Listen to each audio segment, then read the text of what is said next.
Hello and welcome back to Women's Football Talk, the YouTube channel that brings you all the latest news and stories from around the world of women's football. Now before we get into today's video, make sure you like and hit that subscribe button so you never miss a video of ours, and follow us on Twitter and Instagram to keep up to date with all the news. That will be top line of the description box.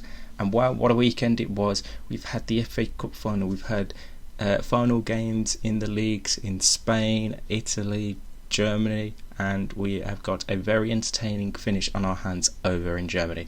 But let's start here in England with the FA Cup final that took place on Sunday afternoon, and what a game it was between Chelsea and Manchester City at Wembley Stadium. Again, a record attendance at a final, and a record attendance again in England with over 49,000 fans inside Wembley Stadium. And what a game the two sets of fans were promised and got delivered between the two sides. Obviously, as I said on Friday, both sides were looking to complete a domestic double, Chelsea winning the league last week and Manchester City winning the Conti Cup earlier on in the season. And what a game it was. I mean, it's just one of the best FA Cup finals I can remember for a long time. Very entertaining, the whole 90 minutes of regulation, and then even in extra time, it was a fantastic game.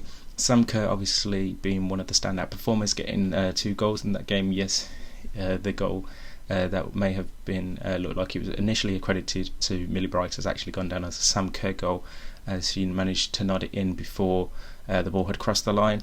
Then Lauren Hemp produced a bit of magic to pull Manchester City level, one of the standout players of the game, Lauren Hemp, and I think had Man City had won that game, Hemp would have definitely got the player of the match award.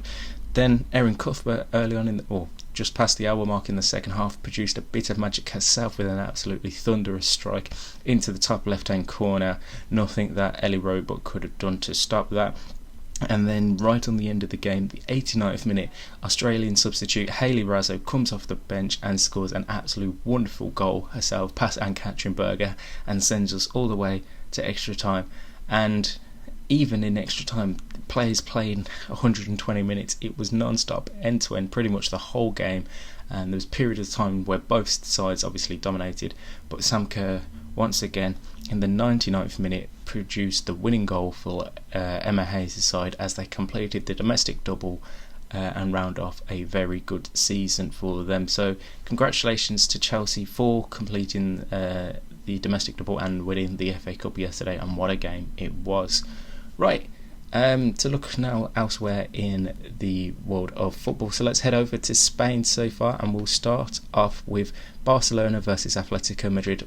Heading into it, obviously Barcelona needed not to lose to Atletico to complete the perfect season, and victory for them provided that they won 30 games out of 30, winning 2-1 thanks to Irene Paredes and Aitana Bonmati with the goals to complete 30 out of 30, conceding only 11 goals in the league this season.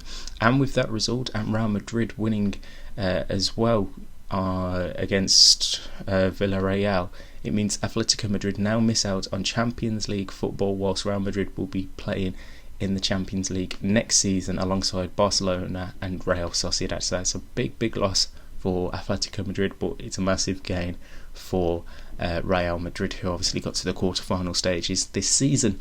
Elsewhere in the league, Levante finished off their season with a 4-1 win on Saturday. Rayo Vallecano beat Real Betis 3-1 also on Saturday, and then the rest of the games on Sunday saw Eibar put 5 past Valencia, winning 5-1. The Sporting of Huelva beat Madrid CFF 2-0. Sevilla beat Athletic Club 4-1, and Alaves lost 6-1 to Real Sociedad. So that is the end of season there in Spain. Over in the Italian division this past weekend, it was a fantastic end to the season for Juventus, as they didn't have any end of season blues as they beat AC Milan 2-1 on Saturday. The other results on Saturday saw Roma take the Rome derby over Lazio 3-0, Pomigliano beat Napoli 3-1, and then on Sunday Fiorentina won 6-0 against Empoli, Sampdoria won 3-1 against Hellas Verona, and Sassuolo beat Inter Milan 2-1. Over in Germany, and Wolfsburg capped off their title-winning season with a 7-1 victory over Bayer Leverkusen. Second place Bayern Munich won 5-0 against Turbine Potsdam. Now, because of that result, Turbine Potsdam miss out on Champions League football, and that final place for Champions League football over in Germany goes to Eintracht Frankfurt, as they managed to beat Werder Bremen 4-0. and Hoffenheim, who only could manage a 3-3 draw with SC Sand, also miss out on European football. The other games in Germany saw Cologne and Freiburg draw 0-0, and SGS Essen won 3-0 against Carl Zeiss Jena. And finally, over in the Netherlands, as I said, we are going to head into a entertaining final game this coming Friday. However, it's highly unlikely the goal difference swing happens. So heading into this weekend, Ajax needed to win themselves and FC20 to drop points against PSV to have any chance of the title coming down potentially to the last day. However, FC20 won 3-0 against PSV, and Ajax also won their game against Feyenoord 4-1. So whilst the two play on Friday, it's a 19 goal difference in favour of FC20 at this minute in stage. So technically they're not champions, but it's more than likely that they are going to be crowned champions on Friday evening.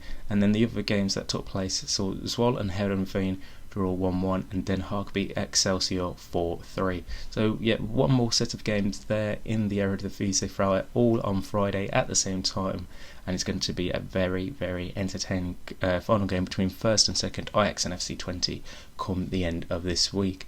Obviously, we also have the Champions League to look forward to this weekend as Barcelona take on Lyon in what should be a fantastic final. And yeah, these are the last set of domestic matches in the big leagues in Europe as we get set for the European Championships in just under 2 months' time. Right, like I said at the start, make sure you like and subscribe so you don't miss a video of ours, and follow us on our social media as well so you can keep up to date with all the news and stories from around the world of football. And we'll be back later on this week with our transfer news update, having a look at all the transfer stories that happened this week. And until then, we'll see you soon.